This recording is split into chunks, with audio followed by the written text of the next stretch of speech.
Hey guys, welcome to the Question Mark channel. Apple held their peak performance event on 8th March and we have got some important announcements. There is new content coming to Apple TV Plus, a new green colorway for the iPhone 13 and alpine green colorway for the iPhone 13 Pro, and a refresh to the iPad Air with the M1 chip inside.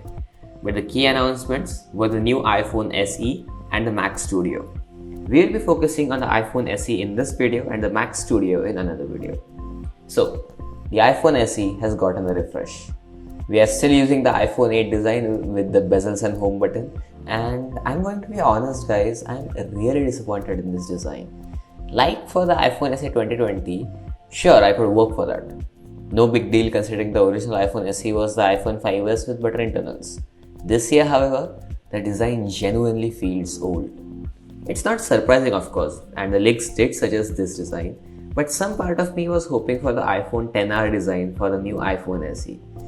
Anyways, design aside, because it's subjective, let's look at what's new, starting with the internals. The iPhone SE 2022 features a powerful A15 Bionic at its core, which makes this a 5G phone. It should also translate in a smooth experience, though let's be honest, iOS is still running smoothly on the A11, so that was expected. The biggest gain of the A15 is the inclusion of 5G. Next is, honestly the most frustrating part about the phone, the display. The iPhone SE 2022 has a 4.7-inch Retina HD display, which translates to a 4.7-inch 720p LCD with 60Hz refresh rate. Now, does the fact that it has a 60Hz display bother me? Absolutely not. Does the fact that it has an LCD bother me? Not quite, considering the quality of Apple's LCD.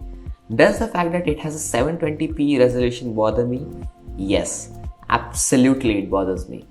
Now, it's not a deal breaker, but a 720p display on a brand new phone in 2022 at a price of the iPhone SE is just not acceptable. The battery life should also be improved though. The battery capacity is yet unknown as of writing this video. I will pin a comment on the capacity of the battery once we get the number. iPhone SE 2022 will have three configurations: a 64GB model, a 128GB model, and a 256GB model with 3 gigs of RAM. Now that may sound less, but remember, iOS has such a robust RAM management that 3 gigs on the iPhone is plentiful. That finally brings us to the cameras. The iPhone SE has a single 12MP camera with optical image stabilization, not the sensor shift stabilization found on the iPhone 13 series. The A15 chip allows for features like HDR4, deep fusion, and the photographic styles as present on the iPhone 13 series. All in all, this is an excellent camera system, both in photos and videos. Now, the last question. Should you buy one?